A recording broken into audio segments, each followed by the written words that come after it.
यंदा 2025मध्ये श्रावण महिना कधीपासून सुरू होणार आहे आणि कधीपर्यंत असणार आहे? यंदा श्रावण महिन्यामध्ये किती सोमवार आलेले आहेत, 4 की 5? यंदाचा श्रावण महिना 25 जुलै 2025 रोजी सुरू होईल आणि 23 ऑगस्ट 2025 रोजी संपणार आहे. 2025मध्ये 4 श्रावणी सोमवार येत आहेत. तर त्यातील श्रावणी सोमवारच्या तिथी आपण यापुढे जाणून घेऊयात.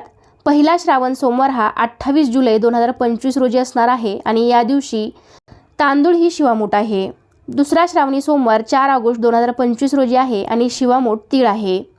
तिसरा श्रावणी सोमवार 11 ऑगस्ट 2025 रोजी आहे आणि या दिवशीची शिवामूठ ही मूग आहे. चौथा आणि शेवटचा श्रावणी सोमवार 18 ऑगस्ट 2025 रोजी आहे आणि या दिवशीची शिवामूठ ही जवस असणार आहे. जव नाही, जवस ही शिवामूठ आपल्याला या दिवशी व्हायची आहे. 5वा श्रावणी सोमवार आला तर आपण जव म्हणजे सातू ही शिवामूठ वाहतो.